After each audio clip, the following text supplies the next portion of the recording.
భారీ వర్షాలు ఖమ్మం జిల్లాను అతలాకుతలం చేశాయి. మున్నేరు వాగు ప్రమాదకర స్థాయిలో ప్రవహిస్తోంది. వాగును చూసేందుకు వెళ్లిన 9 మంది వ్యక్తులు బ్రిడ్జిపైన బిక్కుబిక్కుమంటూ కాలం గడుపుతున్నారు.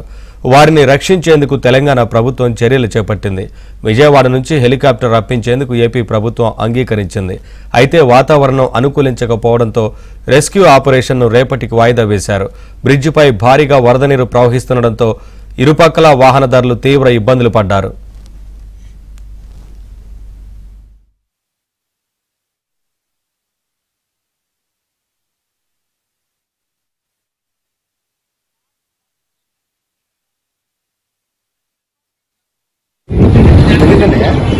అరే ఇప్పుడు మీరు వచ్చినప్పుడు ఆ రేకులు అన్నా కనపడతాయి. ఇప్పుడు ఆ రేకులు కూడా కనపడతాయి.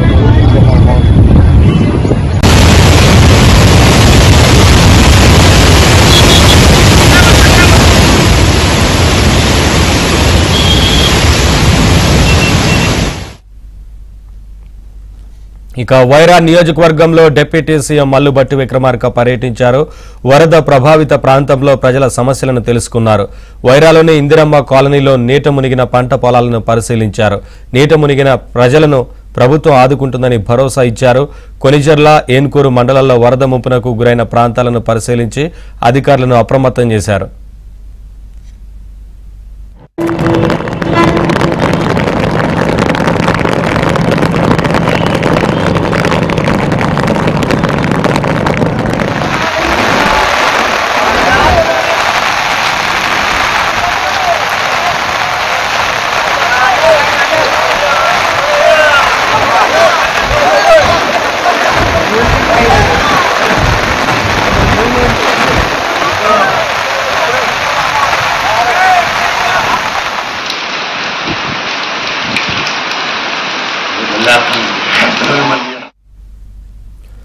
తిరుమలాయపాలెం మండలంలోని రాకాసి తండాను ఆకేరు వరద ప్రవాహం చుట్టుముట్టింది.